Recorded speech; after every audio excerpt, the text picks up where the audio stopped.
Hello guys, welcome to my YouTube channel. स्वागत है आप सबका study with Usha ma'am channel पर। आज हम 9th क्लास का पार्ट नंबर 1 फ्रांसीसी क्रांति के एमसीक्यू करेंगे। इस चैप्टर की व्याख्यान मैं पहले ही कर चुकी हूँ, ठीक है। तो आप जाके देख लेंगे, इसका लिंक आपको डिस्क्रिप्शन में मिल जाएगा। और ये क्वेश्चंस आपके बहुत ही इम्पोर्टेंट है। ये आपका ये लगा लीजिए कि जो वर्ड हिस्ट्री है ना, उसमें से ये क्वेश्चन है और बहुत ही इम्पोर्टेंट क्वेश्चन है, क्योंकि डीएसएसबी में यहाँ से बहुत सारे क्वेश्चन पूछे जाते हैं, ठीक है। तो ये आपके हर एग्जाम के लिए क्वेश्चन इंपॉर्टेंट है, चाहे आप डीएसएसबी की तैयारी कर रहे हैं या किसी और की तैयारी कर रहे हैं। ये सभी एग्जाम में आपके इक्वली इम्पोर्टेंट है, ठीक है। चलिए स्टार्ट करते हैं। पहला क्वेश्चन है कि फ्रांसीसी क्रांति कब हुई थी। तो ये हुई थी 14 जुलाई 1789 में, ठीक है। फ्रांसीसी समाज कितने वर्गों में विभाजित था। जो फ्रांस का जो समाज था वो 3 वर्गों में विभाजित था। प्रथम स्टेट, द्वितीय स्टेट और तृतीय स्टेट, ठीक है। प्रथम स्टेट में कौन कौन शामिल थे। तो प्रथम स्टेट में सिर्फ पादरी वर्ग शामिल थे, ठीक है। पैसे प्रथम और पैसे पादरी, इसको आसान याद करना बहुत ही आसान है। दूसरा है द्वितीय स्टेट में कौन कौन शामिल थे। दूसरे स्टेट में भी आपके सिर्फ कुलीन वर्ग के लोग ही शामिल थे, ठीक है। और तृतीय स्टेट में कौन कौन शामिल थे। तो तीसरे स्टेट में आपके बड़े व्यवसायी, व्यापारी, अदालती कर्मचारी, वकील, किसान और कारीगर, छोटे किसान, भूमिहीन मजदूर, नौकर आदि ये लोग उसके तीसरे स्टेट के अंदर ये शामिल थे, ठीक है। बास्तिल का किला किसकी निरंकुश शक्तियों का प्रतीक था। तो ये सम्राट की निरंकुश शक्तियों का प्रतीक था। फ्रांसीसी क्रांति के दौरान फ्रांस का राजा कौन था। तो फ्रांसीसी क्रांति के दौरान फ्रांस का राजा था लुई 16। नेक्स्ट है लुई 16 किस राजवंश का था। तो लुई 16 बूर्बो राजवंश का था। लुई 16 का विवाह किससे हुआ था। तो लुई 16 का विवाह मैरी एंटोनेट से हुआ था। ये ऑस्ट्रिया की राजकुमारी थी।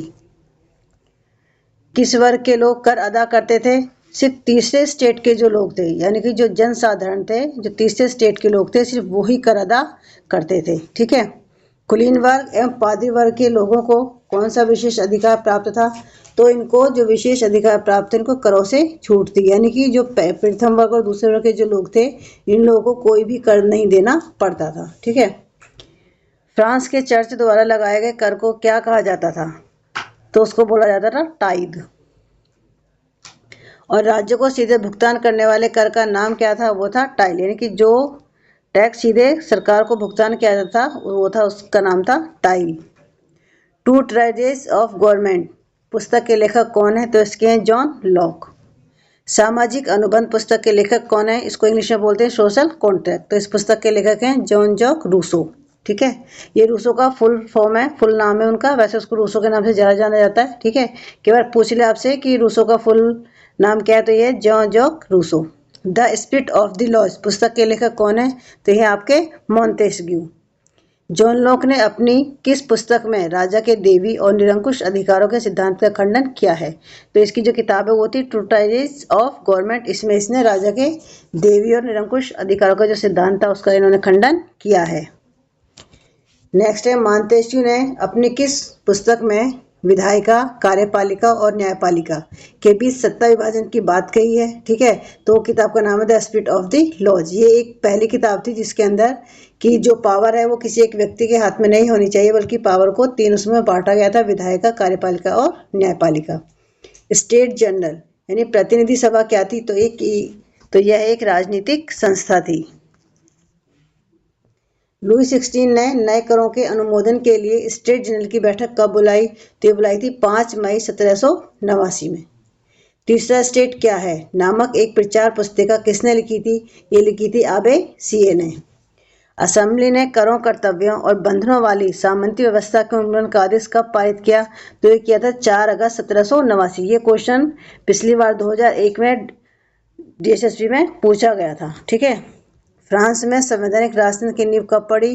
तो 1791 में। पुरुष एवं नागरिक अधिकार घोषणा पत्र का चित्र किसने बनाया था। तो ये ले बार्बिए ने बनाया था।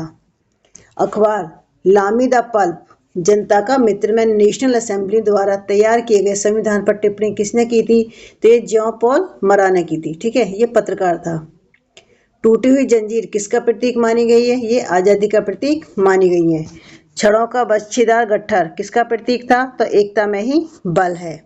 त्रिभुज के अंदर रोशनी बिखेरती आंख किसका प्रतीक था। तो सूर्य की किरणें अज्ञान रूपी अंधेरे को मिटा देंगी। राजदंड किसका प्रतीक था? तो राजदंड शाही सत्ता का प्रतीक था। लाल फ्राइजियन टोपी किसका प्रतीक था? तो दासों द्वारा स्वतंत्र होने के बाद पहनी जाने वाली टोपी। नीला सफेद लाल रंग किसका प्रतीक था? तो फ्रांस का जो ये राष्ट्रीय रंग थे, लाल सफेद और नीला। ठीक है। डैनों वाली स्त्री किसका प्रतीक थी? तो ये कानून का मानवीय रूप था। फ्रांस का राष्ट्रगान कौन सा है? तो फ्रांस का राष्ट्रगान है मार्सिले। मार्सिले की रचना किसने की? ये की थी रॉजेट दी लाइल ने। फ्रांस को गणतंत्र कब घोषित किया गया? 21 सितंबर 1792 को। लुई 16 को फांसी कब दी गई? तो 21 जनवरी 1793 को लुई 16 को फांसी की सजा दी गई थी। 1793 से 1794 के काल को क्या कहा जाता था? तो आतंक का युग कहा जाता था। ठीक है। फ्रांस में 1793 से और 1794 का यानी कि एक ही साल था, उसको बोला जाता था आतंक का युद्ध। नियंत्रण एवं दंड की नीति किसने अपनाई थी? तो रोबेस्पियर ने अपनाई थी। ठीक है। रोबेस्पियर को गिलोटिन पर कब चढ़ाया गया? तो इसको 1794 में। साबुत गेहूं से बनी समता रोटी किसका प्रतीक थी? तो यह बराबरी का प्रतीक था।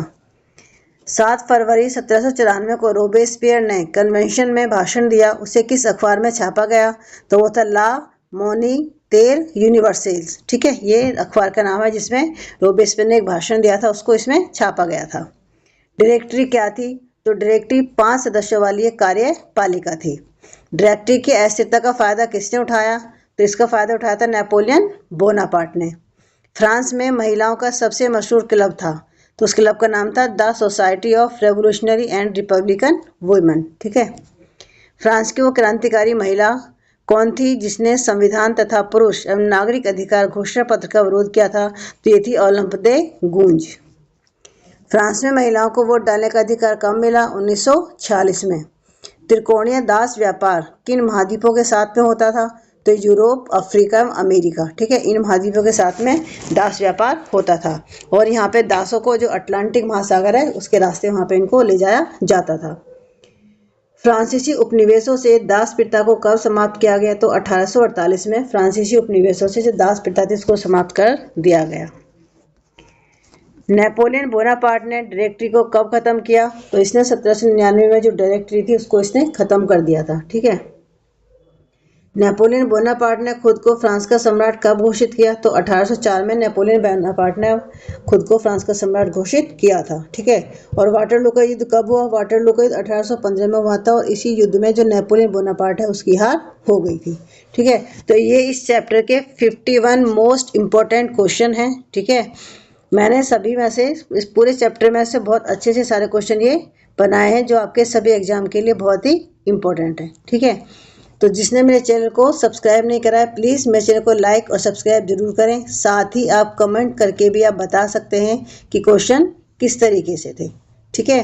तो चलिए मिलते हैं आपसे नेक्स्ट वीडियो में। Thank you.